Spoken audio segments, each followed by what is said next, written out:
fitness as it is, it's a lifetime commitment.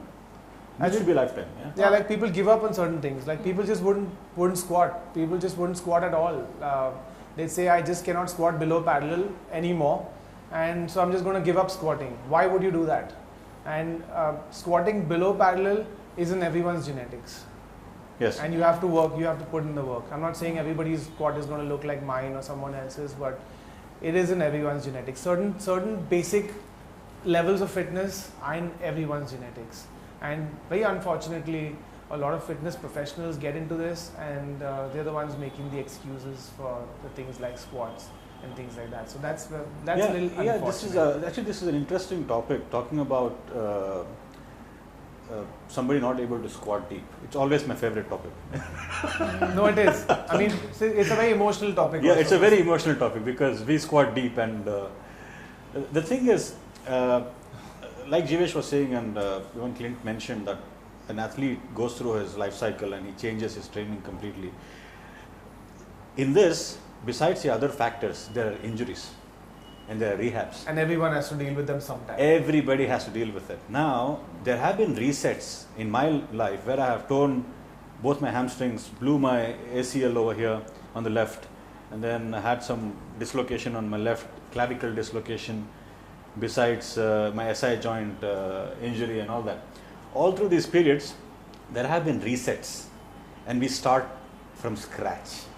We really start from scratch. If I were to quit on it, I would have quit maybe 10, 15 years back, because it's done. I can't squat deep anymore because I have a blown hamstring.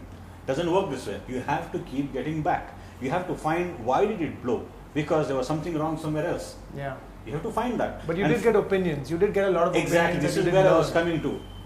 This is where the experience comes in of somebody who's been there, who's seen what it takes to get there and how to go around the injuries. And by speaking with people with Jivesh, Clinton, Verena, we exchange ideas, we exchange training ideas, how to overcome this stage and get beyond, because this is there in every athlete's life. There's nobody over here who hasn't injured himself. I mean, I would like it's not to scare, basically, it's not to scare anybody. I would like to add a point to that, because a lot of people assume that you get injured because of incorrect form. That's not true. Most of the injuries are actually because of overtraining, and that's chronic. And the reason somebody like Azmat might overtrain is because he's damn passionate about what he does. I ask him to do 4 sets of squats, that won't be enough. You do 15, 20 sets. And there's only that much your muscle, your tendon, your ligaments can take. Eventually there's going to be some kind of inflammation.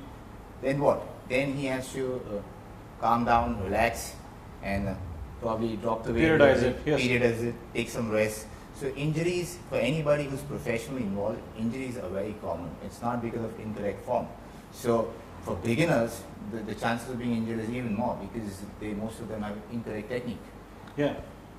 And they need guidance, and they need guidance in real. This is where the factor comes in, where they need someone to guide them through the biomechanics of the lift. Not by watching a video. No. Because that video is not made for you. It's made for someone else, made for the general population. A video. See, I agree to this, and I slightly disagree. There might be 1 in a million like Jivesh, who would have seen over the years.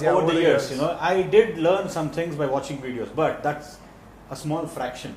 I did really spend time. But you're right. But even when I learned it, I realized that when somebody showed it to me, much it's easier. way different. Like something like a posing that you do on stage. Yes. I would watch videos and imitate the poses.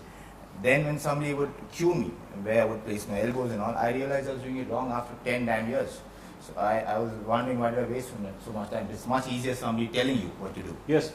Actually, I'll share one experience on this. I've been benching as a powerlifter, we've been benching, squatting, deadlifting for 20 odd years now. In the recent meet, my colleague who's been with me, we trained together all these years, he was setting me up on the bench. Okay, he made few adjustments when setting me up. I am 20 years into it, and he made a very small adjustment on the bench while setting me up, and it worked like a charm. I learned something even after 20 years.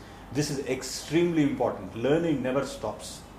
Learning never stops in this sport or anything. In life it doesn't stop, but in fitness and in lifting, you learn something every day. Yeah, if any trainer thinks he can do a 3-month course and he can be ready for the job, he's absolutely mistaken. because this kind of profession requires a continuous endeavor to learn.